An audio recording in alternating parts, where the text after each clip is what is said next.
आह, हाँ बेटा, बहुत आराम मिल रहा है। थोड़ा और जोर से। हाँ, बस वहीं पर। मुझे एक अजीब सा सुकून महसूस हो रहा था, और राम सिंह अंकल को भी। मैंने धीरे से कहा, अंकल, आप इस बारे में मम्मी को कुछ मत बताइएगा। कहानी बहुत दिलचस्प और भावनात्मक है दोस्तों। इसे लिखने में बहुत मेहनत लगती है। अगर आप चैनल पर नए हैं तो चैनल को सब्सक्राइब करना ना भूलें। हेलो दोस्तों, मेरा नाम पूजा है। मेरी उम्र 21 साल है और मैं अपने माता पिता की इकलौती संतान हूँ। पापा का सॉफ्टवेयर एक्सपोर्ट का बहुत बड़ा बिजनेस है और मम्मी एक बुटीक चलाती है। चंडीगढ़ में हमारा एक सुंदर सा घर है जिसमें 3 गाड़ियां और उनको रखने के लिए एक बड़ा गैराज है। पापा अपनी कार खुद चलाते हैं, जबकि मेरे और मम्मी के लिए एक ड्राइवर है जिनका नाम राम सिंह जी है। मैं उन्हें अंकल कहकर ही बुलाती थी, लेकिन उनका व्यवहार मेरे प्रति थोड़ा अजीब सा रहता था।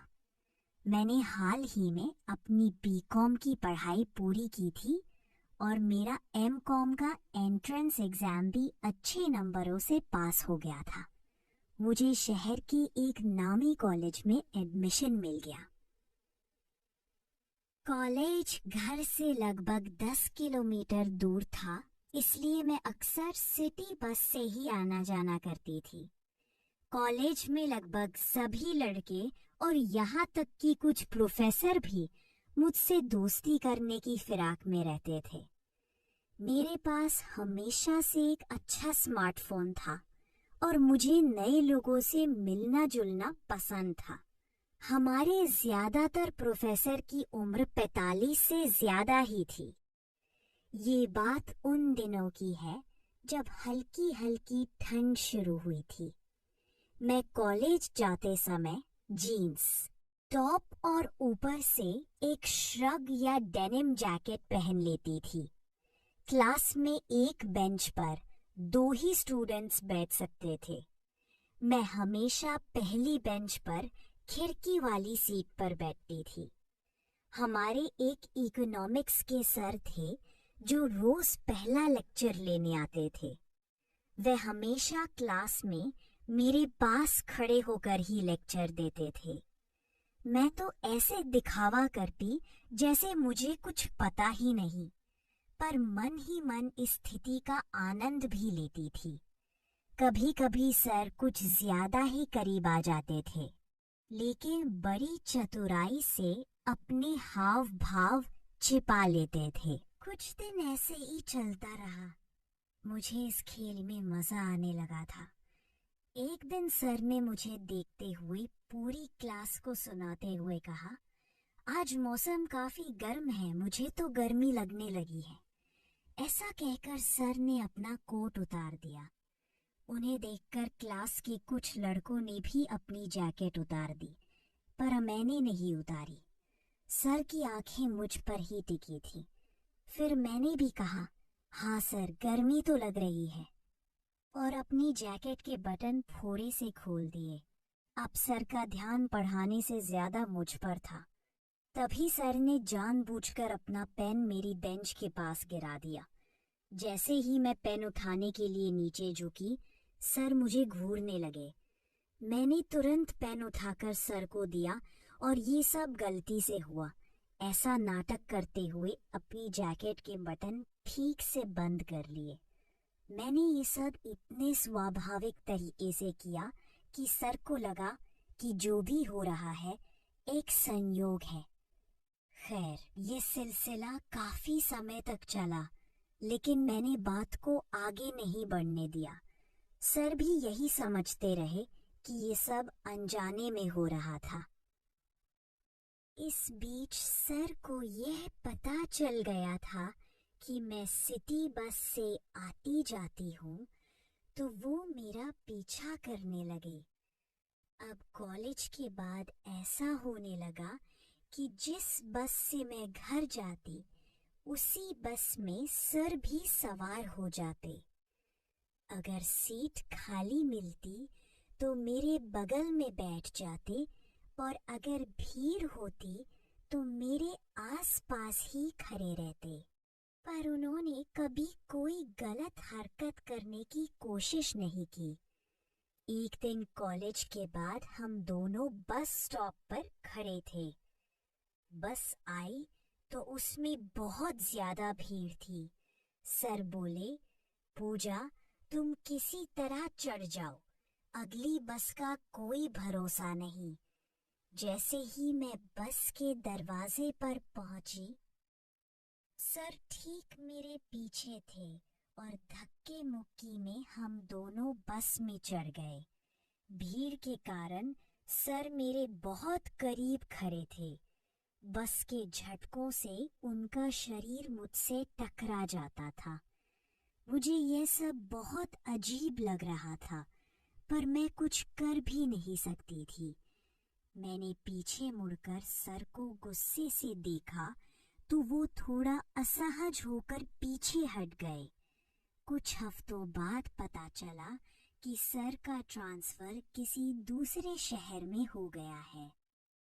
छुट्टियों के बाद कॉलेज फिर से शुरू हुआ और मुझे वो पुरानी बातें याद आने लगी। कई लड़कों ने मुझे प्रपोज किया, पर मैंने किसी में दिलचस्पी नहीं दिखाई। मैंने किसी को अपना नंबर तक नहीं दिया क्योंकि मैं कोई झंझट नहीं चाहती थी। कॉलेज शुरू होने पर मैंने कुछ नए कपड़े खरीदे जिनमें जीन्स टॉप और कुछ सलवार सूट थे। एक दिन मैं कॉलेज से आकर अपने कमरे में पढ़ रही थी, तभी मम्मी ने कहा, चलो ग्रोसरी स्टोर तक चलते हैं, घर का कुछ सामान लाना है।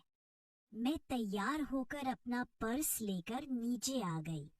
हम दोनों राम सिंह अंकल के साथ गाड़ी में बैठकर बाजार चले गए। हमने घर का राशन और कुछ अन्य जरूरी सामान खरीदा और उसे गाड़ी की डिक्की में रखकर घर की ओर लौटने लगे। रास्ते में मम्मी के फोन पर उनके एक क्लाइंट का जरूरी कॉल आ गया और उन्हें तुरंत बुटीक पर जाना पड़ा। मम्मी ने मुझसे कहा, तुम और अंकल घर जाओ और हाँ, पीछे ही बैठना, मैं यहाँ से कैब ले लूंगी। वह कैब लेकर चली गई। अब गाड़ी में मैं और ड्राइवर अंकल ही थे। तभी मेरे दिमाग में एक शरारत सूझी। मैं अपने ड्राइवर अंकल के बारे में बता दूं, उनकी उम्र 55 से 57 के करीब होगी।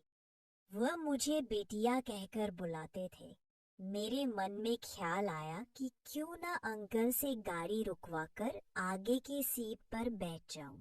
मैंने रास्ते में अंकल से एक बुक स्टोर पर गाड़ी रोकने को कहा और बोली, एक नॉवेल देखकर आती हूँ। मैं अंदर गई, एक किताब खरीदी और बाहर आकर गाड़ी में आगे बैठ गई। बैठते ही अंकल ने गाड़ी घर की ओर बढ़ा दी। इस बीच गियर बदलते समय 1-2 बार उनका हाथ मेरी जांघ से छू गया। जब भी मेरी नजर उनसे मिलती, वह अजीब तरह से मुस्कुरा देते। मुझे उनकी नजरें अच्छी नहीं लग रही थी। थोड़ी देर में हम घर पहुंचे और गाड़ी गैराज में पार्क की। मैं तुरंत गाड़ी से उतर गई और अंकल से कहा, आप अंदर से डिक्की खोलिए, मैं सामान निकालती हूँ। अंकल ने डिक्की खोली और मैं झुककर सामान निकालने लगी। मुझे पता था कि अंकल भी सामान निकलवाने आएंगे और हुआ भी वही। वह भी अपनी सीट से उतरकर पीछे आए। वह बहुत धीरे धीरे सामान निकाल रहे थे और मैं महसूस कर रही थी कि वह बार बार मुझसे टकरा रहे थे। तभी तो हद ही हो गई। वह लड़खड़ाकर मेरे ऊपर ही गिर पड़े। मैंने सहारा देकर उन्हें संभाला, पर ये क्या, उनका शरीर तो बुखार से तप रहा था। मैं किसी तरह उन्हें सहारा देकर अंदर ड्राइंग रूम में ले गई और सोफे पर लिटा दिया। फर्स्ट एड बॉक्स से दवाई निकालकर उनको खिलाई। थोड़ी देर बाद जब उन्हें होश आया तो वह रोने लगे। क्या हुआ अंकल, आप रो क्यों रहे हैं? मैंने पूछा। तब उन्होंने बताया, मेरा भी एक हंसता खेलता परिवार था। तुम्हारी ही उम्र की मेरी एक बेटी थी जो मेरा बहुत ख्याल रखती थी। आज उसकी बहुत याद आ रही है क्योंकि मेरे सिर में सुबह से ही बहुत तेज दर्द हो रहा है। अगर वह होती तो मेरे सिर की मालिश कर देती और मुझे आराम मिल जाता। पर अब ऐसा नहीं हो सकता क्योंकि पिछले साल डेंगू ने मुझसे मेरी बेटी छीन ली। यह कहकर अंकल फूट फूट कर रोने लगे। मैंने अंकल को पानी पिलाया और फिर उनसे बोली, मैं आपके सिर की मालिश कर देती हूँ, आप मुझे अपनी बेटी ही समझिए। अंकल बोले, नहीं बिटिया, आप नहीं, मैडम को पता चल गया तो मेरी नौकरी चली जाएगी। मैंने उनकी एक